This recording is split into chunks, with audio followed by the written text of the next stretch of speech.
शिवसेना उद्धव बाळासाहेब ठाकरे पक्षप्रणित महाराष्ट्र कामगार सेनेच्या वतीने सोलापूर महानगरपालिकेच्या अखत्यारीत येणाऱ्या 1ली ते 8वीपर्यंत सर्व प्राथमिक शाळांमध्ये जे गणवेश वाटप करण्यात येतो ते शालेय समितीच्या माध्यमातून करण्यात येते। पूर्वी 2-3 वर्षापूर्वी शासनाकडून हा गणवेश वाटप करण्यात येत होता, पण तो चांगल्या क्वालिटीची नाही आहे।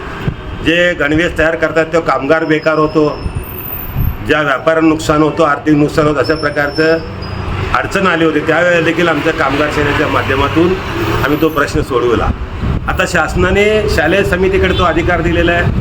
हे अधिकार देत असताना काही 14 नियम त्यांनी आखलेले आहेत। त्या 14 नियमांचं अटीचं पालन करणं, त्याचबरोबर 2 ड्रेस प्रत्येक विद्यार्थिनींना, बुटाची जोडी, त्याचबरोबर पायमोजे, अशा प्रकारचं गणवेश वाटप देण्यात येणार आहे।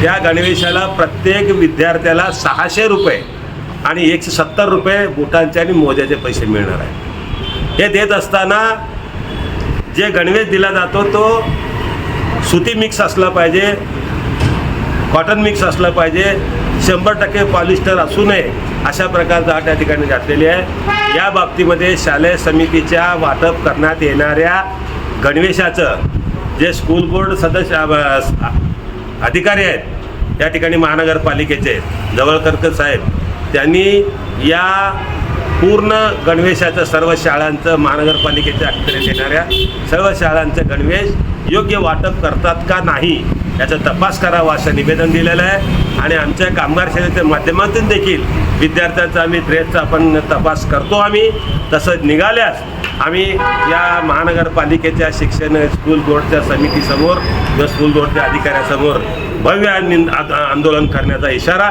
या ठिकाणी देतो। जय हिंद, जय महाराष्ट्र।